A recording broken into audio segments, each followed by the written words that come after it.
Good morning. আমি তোমাদের পেলেদা। আজকে মুখ ঢাকা দেখে বুঝতে পারছো না তো, এই হচ্ছে অবস্থা। মারাত্মক ঠান্ডা, 12 ডিগ্রি সেলসিয়াস চলছে। আমি এখন বুকিং বহু কষ্টে জোগাড় করে এখন আমি জিপসিতে উঠেছি এবং আমরা যাচ্ছি আজকে সেই মাগদি জোন। এবং অন্য জোনে আমি কোনো রকমভাবে কোনো কিছু অ্যারেঞ্জমেন্ট করতে পারলাম না, তাই আজকে এখানে মাগদি জোনে যেতে হচ্ছে আমাদের। এবং আমি এক্ষুনি রওনা হয়ে যাচ্ছি। হ্যাঁ, তা চলো এখন রাস্তায় যেতে যেতে কথা হবে। ভোরবেলার জঙ্গলটা দেখো কেমন লাগছে। গাড়ি চলছে একদম হাওয়াতে, আমার আওয়াজ শোনা যাচ্ছে কিনা আমি নিজেও জানি না, কিন্তু জাস্ট জঙ্গলের চারদিকটা একটু দেখো। এখন ভোরবেলা শুনেছি নাকি সাইড ভালো হয়। আজকে সেই গতকালের মতনই আবার চলেছি। Let's see.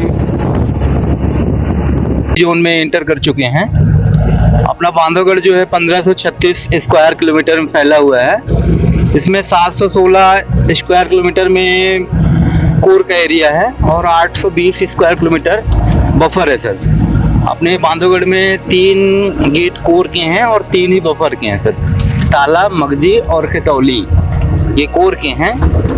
धमोखर, पनपथा और जोहिला बफर मीन्स जहाँ पे गांव के लोग होते हैं, ह्यूमन एक्टिविटी होती है, वहाँ पे अपने जीविकोपार्जन के लिए वनोपज का लाभ ले सकते हैं। बट कोर एरिया से ये पूरी तरह से रिस्ट्रिक्टेड होता है। यहाँ पे टूरिज्म जो होता है सर सिर्फ एरिया में अलाउड है। 80% एरिया बंद है। यहाँ ज़्यादातर साल और बैम्बू है। लगभग 80% एरिया में साल के पेड़ हैं और बांस है सर। बाकी 20% में मिक्स फॉरेस्ट है। इसमें हर्रा, बहेड़ा, आंवला, महुआ, चार, तेंदू, साजा, यही सब है सर। डियर अपने यहाँ 3 टाइप के डियर हैं। Sambar deer, spotted deer, barking deer. जिनमें सांबर डियर जो होता है सबसे बड़ा डियर है अपने एशिया का। स्पॉटेड डियर इधर राइट साइड में देखिए। इनमें जो एंटलर्स वाले मेल है, विदाउट एंटलर्स फीमेल या बच्चे, ये ज़्यादातर हार्ड में रहते हैं। सांबर डियर फैमिली में रहता है। और एक होता है वार्किंग डियर सर, मुंजैक, जो सॉलिटरी है, कई बार पेयर में दिखता है। तो सबसे छोटा डियर है, लगभग 1-2 घंटे। इसके बाद बाकी बात करेंगे सर।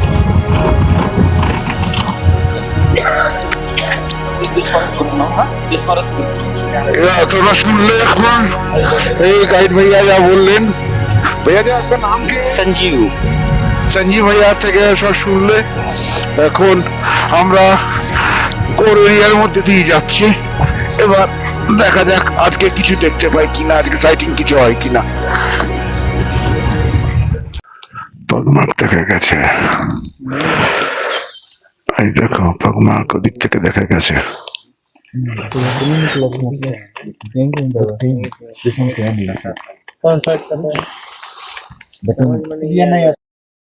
क्लियर नहीं हो पाओ कौन सा मिट गए हैं ना पंजा गाड़ी चल गई और यहाँ कहीं से काटा इधर काटा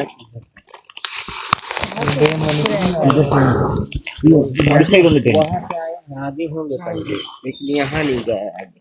नहावन डैम लगा निकलिए शाहजहां पार्क टाइगर निकल सकता है।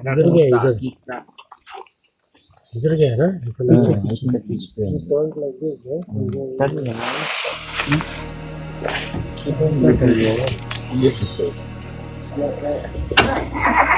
সব জিপসি গুলো এক জায়গায় জড়ো হচ্ছে।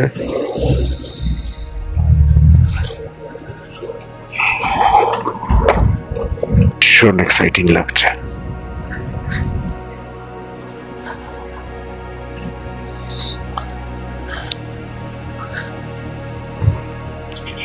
শান্ত জঙ্গল, আওয়াজটা শোনার চেষ্টা করো।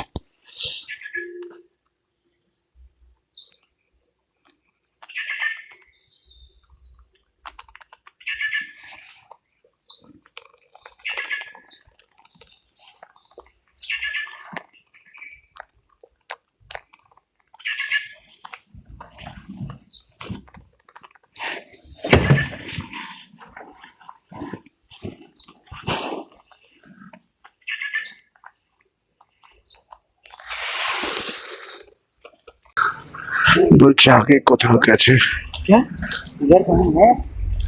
এখানে কোথাও একটা রয়েছে।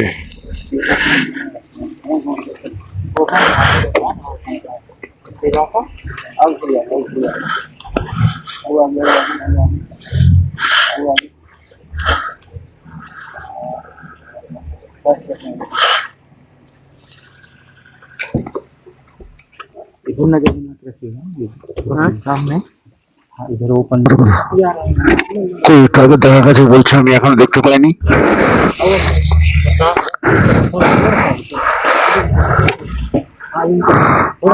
थोड़ा आगे आगे आगे आगे आगे आगे आगे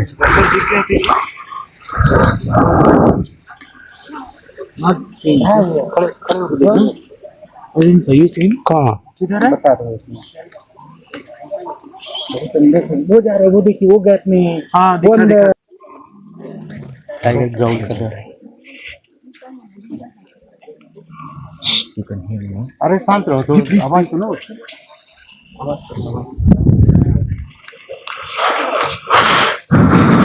टाइगर इज ग्राउलिंग, कॉल হচ্ছে দেখে।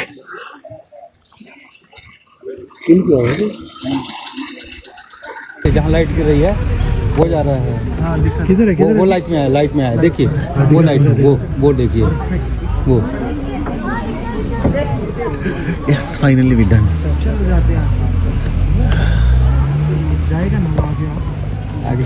টাইগার সাইটিং হয়েছে, কিন্তু এতটা দূর থেকে হয়েছে জানি না কতটা এসছে আমার ক্যামেরায়। দেখা যাক, পরে থেকে চেক করব, এখন চেক করার সময় নেই। বলছে টাইগারটা নাকি ওদিক দিয়ে এদিকেই আসবে। একজন পেট্রোলিং গার্ড এই যে দাঁড়িয়ে আছে, এ বলছে এর নাকি এক্সপিরিয়েন্স আছে, টাইগার নাকি ওদিক থেকে এদিকেই আসবে।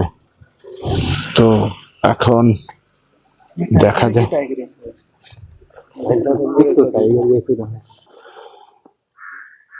बट इसको टाइगर नहीं मिलेगा होता है कई बार कई सफारी पैटर्न बहुत है यहाँ तो सब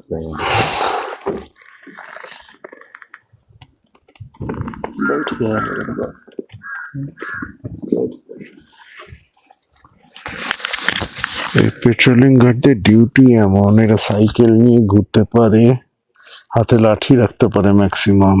আর কিছু লোক এখানে বাইকে করে গেলেও পেট্রোলিং গার্ডরা হাতে কুটার রয়েছে। কিন্তু ঘটনা হচ্ছে টাইগার এদেরকে অ্যাটাক করতে পারে, কিন্তু এরা টাইগারকে অ্যাটাক কিছুভাবেই করতে পারবে না। জান যেতে হয়, জান যাবে, কি রিস্কি জব এদের। আরে এটা হচ্ছে গ্রে হর্নবিল।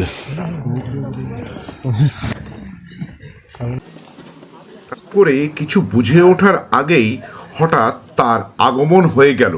ক্যামেরাটাও ঠিক মতন রেডি করে উঠতে পারেনি। দেখো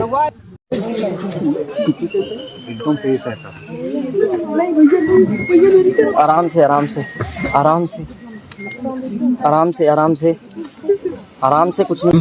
আমি চলে এসেছি ব্রেকফাস্ট পয়েন্টে। এখানে বাফার জোনের মধ্যে রয়েছে। তোমাদের একটা জিনিস দেখাই আমি, দেখো দূরে গরু ফরু চড়ছে, দেখো ভালো করে দেখতে পাবে, গরু চড়ছে, এটা বাফার জোনের মধ্যে হচ্ছে। এবং বাদবাকি যে জায়গাগুলো রয়েছে ব্রেকফাস্ট পয়েন্টে এই ঘেরা জায়গার মধ্যে রয়েছে, কোনো চাপ নেই। এখন এখানে দেখা যাক কি খাবার পাওয়া যায়, দেখে আমি একটু ব্রেকফাস্টটা কমপ্লিট করে নিই। ঠান্ডাটা একটু কমেছে, তবে এখন ব্রেকফাস্ট পয়েন্টে দাঁড়িয়ে আছি। আর এখানে কি বলবো, এখানে ম্যাগি, চা, ডিম, একটু পাকোড়া এইসব জাতীয় কিছু পাওয়া যাচ্ছে। তো আমি ক্যামেরাটা একটু ঘোরাচ্ছি, দেখো তোমরা। এখানে রয়েছে অনেক রিসোর্ট থেকে আসছে, তাদের ব্রেকফাস্ট দিয়ে দেওয়া হয়েছে।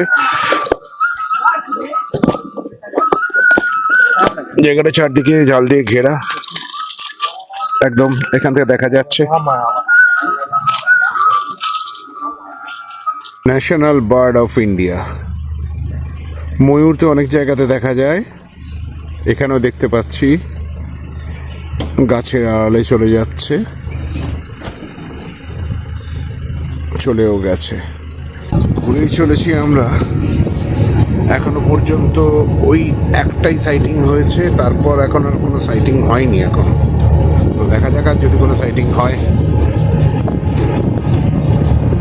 কোর জোনের মধ্যে রয়েছি আমরা এখন, এগেইন মাগদি জোন।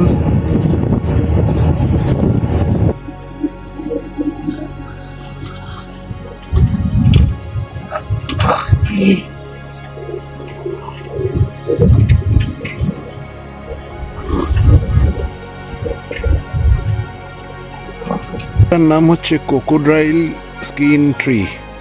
দেখো গাছের বডিটা দেখো, একদম একদম পুরো দেখতে লাগছে কুমিরের পিঠের চামড়া যেরকম হয়, অনেকটা ওই রকম। আর এই গাছের পাতাগুলো অনেক শুকনো টাইপের হয়।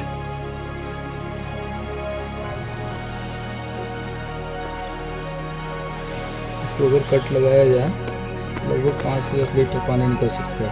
क्या बात? किसमें जी इसी में से 5 से 10 लीटर? पानी निकलेगा? मतलब ये सर्वाइवल के लिए इम्पोर्टेंट है ना? हाँ। आपको कुछ नहीं मिला तो इससे पानी निकाल, बट निकालना आसान नहीं रहेगा, राइट? और फिर जब इसके एरिया में कोई दूसरा टाइगर आएगा, जब उसकी मार्किंग इससे ऊपर जाएगी तो ही उसके एरिया में एंटर करेगा, এই গাছে এই দাগগুলো দেখতে পাচ্ছ? फिर इससे फाइट होगी।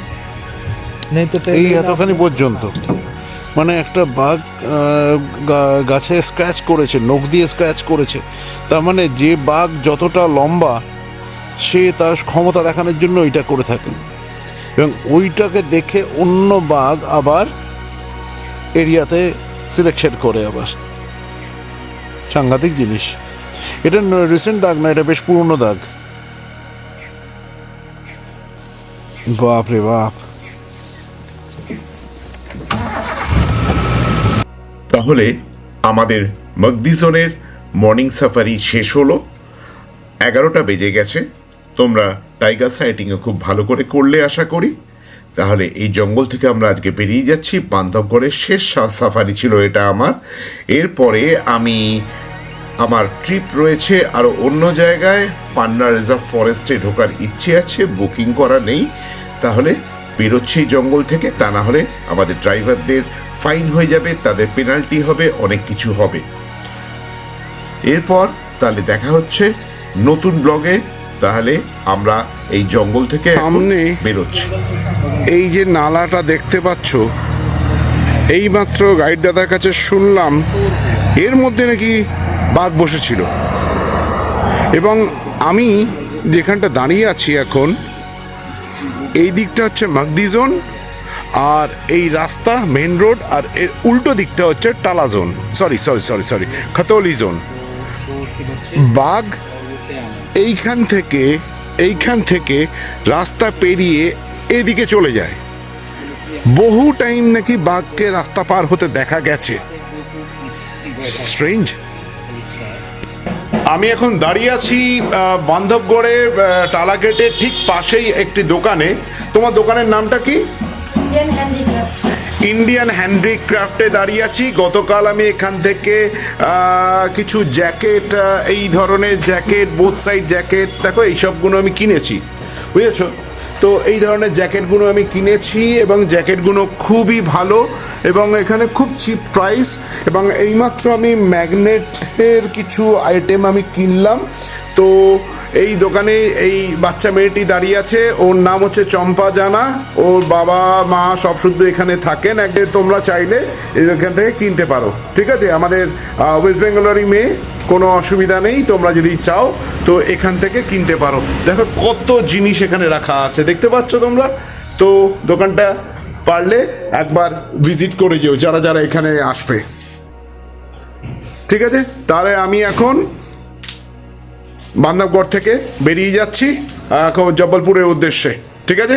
তাহলে রাস্তায় যেতে যেতে কথা হবে। দুটো হরিণ দাঁড়িয়ে আছে, ভিউটা তো দারুণ লাগছে আমার। সামনে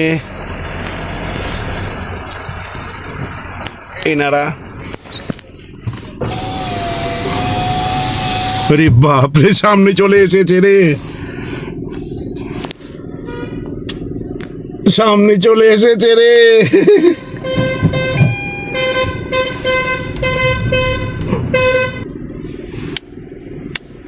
হনুমানটা চলে এসেছে একদম সামনে।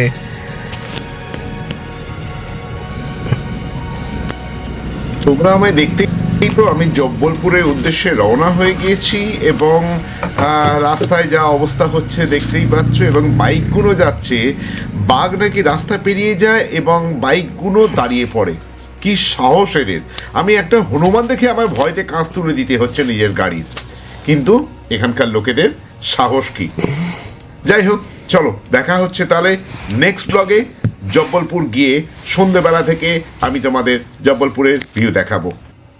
ঠিক আছে, টাটা।